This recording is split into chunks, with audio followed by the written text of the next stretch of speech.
قانونی حوالے سے تاجدار کائنات صلی اللہ تعالی علیہ وسلم کے اختیار کی دو حیثیتیں ہیں۔ کتنی حیثیتیں؟ دو حیثیتیں۔ ایک ہے شارح، تفسیر کرنے کی، وضاحت کرنے کی، واضح کرنے کی۔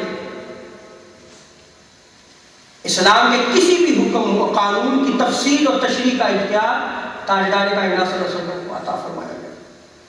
قرآن کے مجمل احکام جن میں اجمال ہے، اس کی تفصیل تاجدار کائنات صلی اللہ تعالی علیہ وسلم نے بیان فرمائی، اور یہ اختیار بھی رب تعالیٰ نے تاجدار کائنات صلی اللہ علیہ وسلم کو عطا فرمایا ہے۔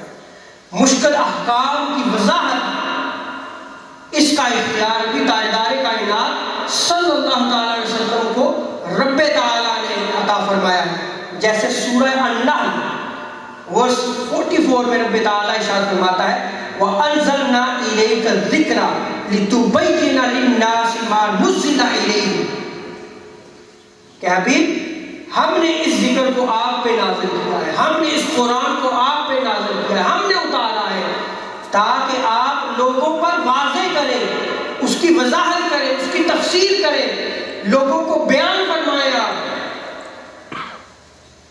یہ قرآن بیان فرما رہا ہے۔ تاجدار کائنات صلی اللہ علیہ وسلم کی اس شارح کی حیثیت کو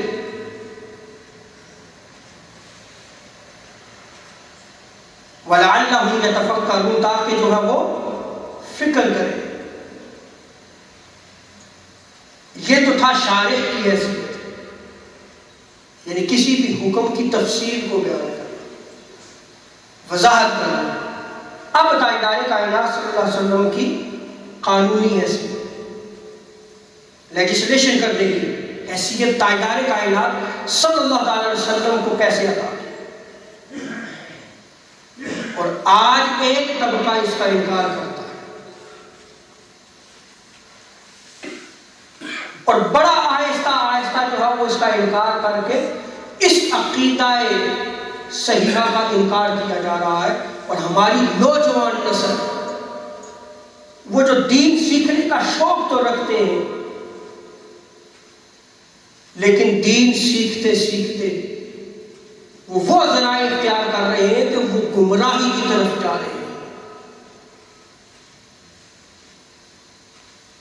اللہ تعالیٰ نے اپنے نبی کو ایسا مختار بنایا ہے کہ جن چیزوں کے بارے میں قرآن خاموش ہے، قرآن نے کوئی حکم صادر نہیں کیا، رب تعالیٰ نے کوئی حکم جو واضح نہیں فرمایا، نہ بیان فرمایا ہے،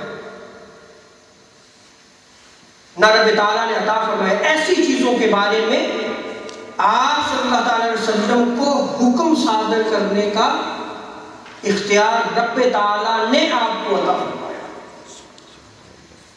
یہ اختیار کس نے دیا ہے؟ رب تعالیٰ نے۔ پہلی آیت سورہ اعراف 157،